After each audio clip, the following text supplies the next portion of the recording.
It had been just under a year since the project to restore Noramby had begun, and the work was finally finished. Ginty and Winston rested in the sheds, as they were to be on display for when Emily was to bring the first passenger train, as she had just recently finished her restoration and was going to pull the first train. Ginty then asked a question. Winston, aren't you supposed to be the passenger engine of this branch? Yes, I am, but, they figured it'd be better if Emily were to pull the first train, being as she was just restored. I suppose that makes sense, said Ginty. The two waited excitedly. Meanwhile, on the other side of the island, Gordon was talking to Scotsman and Douglas in the shed. The Flying Scotsman, Douglas, and Henry in the shed. You know, Scott, as grateful as I am that you're able to pull the special train on this while you're visiting, I do wish we could have double-headed it. Ah, never mind, Gordon. We'll double-head another train eventually. Anyway, I must be turned around, he said, as he puffed onto the turntable.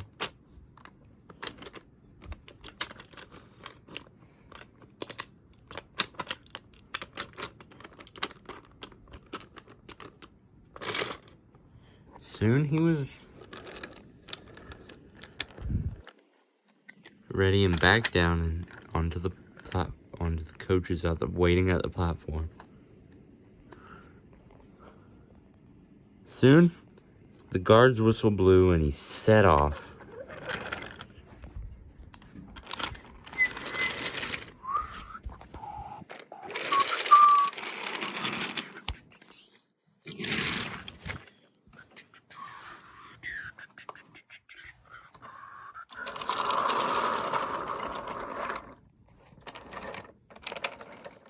Mr. Handel was also at the platform. His two coaches, Gertrude and Millicent, were packed full of people from the villages up in the hills coming down to see the new railway.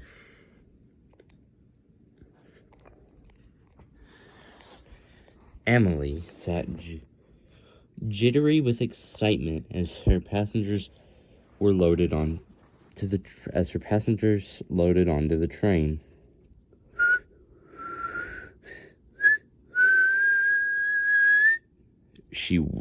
Emily whistled, and just as she began to set off, and soon she set off.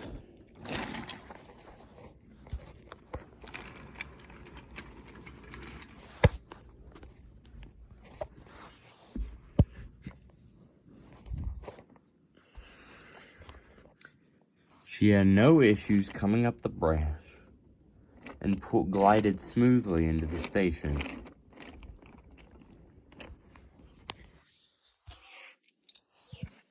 Her passengers got out and explored the engines, and when it was time to leave, they boarded again.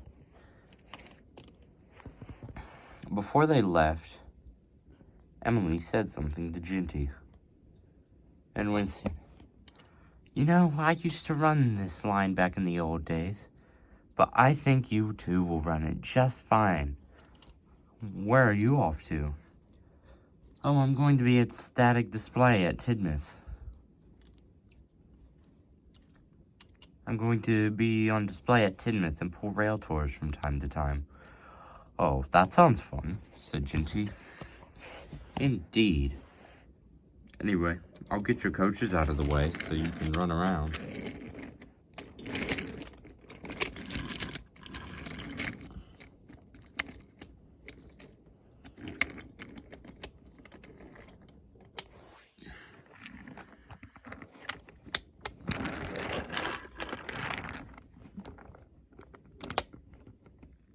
Emily coupled to the coaches and with a blast of her whistle set off.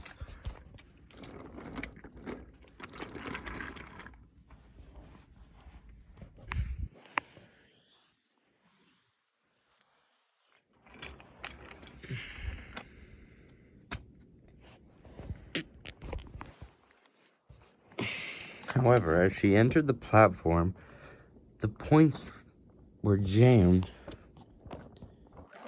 The points were incorrectly set. The signalman hastily tried to fix his error. However, it was already too late. Emily's tender went one direction and she went the other.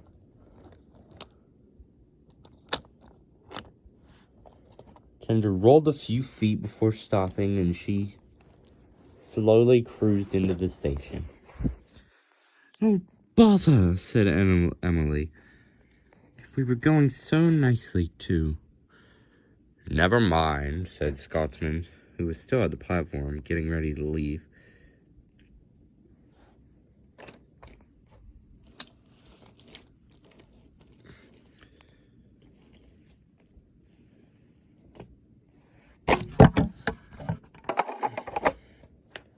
It could have happened to any engine.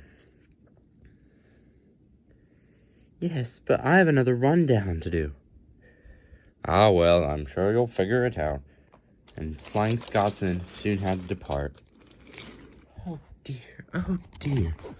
We're soon travel down to the sheds. "I must go and help," said Genty, and he raced off.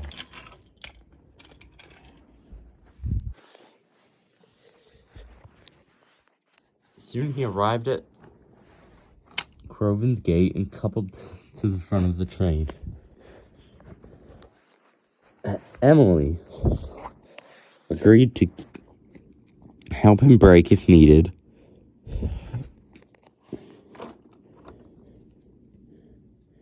But soon the odd train set off.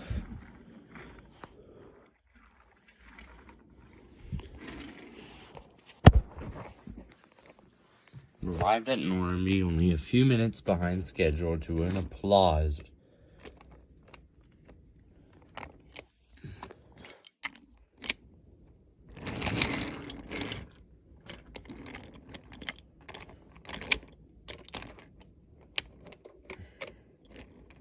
Soon later that evening, the three engines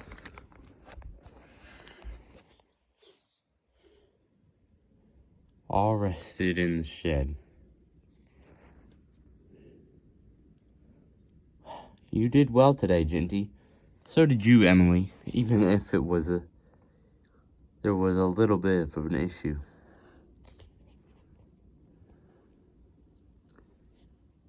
But anyway, never mind. I suggest we all get some rest.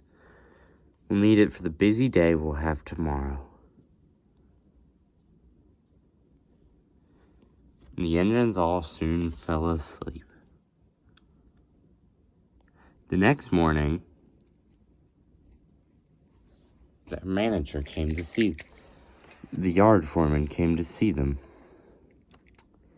Emily Hat, who is away on a business trip, told me to tell you all she wished she could have been here. And she heard about you saving the passengers, Genty, and is very proud. And says she made a good investment on her.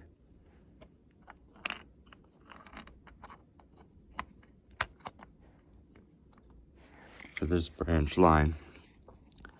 She also wanted to tell you, Emily, that you will be sent, that Genty, you will take, Winston, you will take Emily to Croven's Gate on your morning passenger train. There she will be left and quickly repaired before taking a special train to Tidmouth, where she'll go on display. Is that understood, engines? "Yes, sir," the three said. And with that, he walked away. "Well, I'll go get your train ready," said Genty.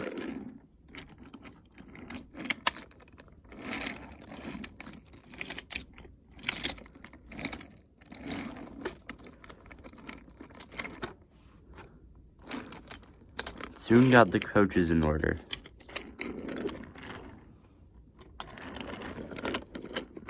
Then moved on to Emily,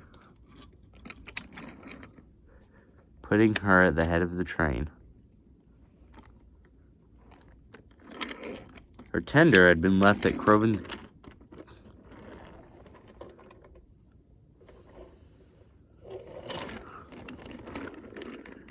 gate, where she would be reunited with him.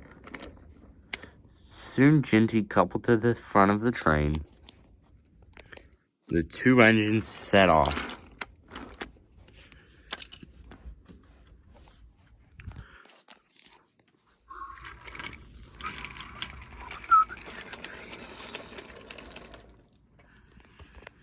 They arrived at Croven's gate right on time,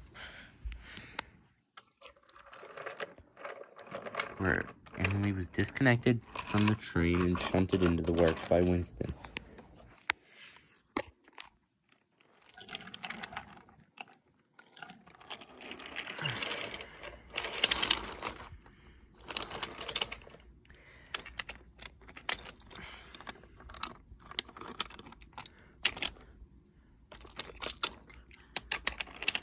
Then her tender was shunted. Soon Winston was able to run around his train and headed down the branch for one first of many successful passenger runs. The branch would later prosper for years to come, all thanks to the help of the engines and people who helped to restore it.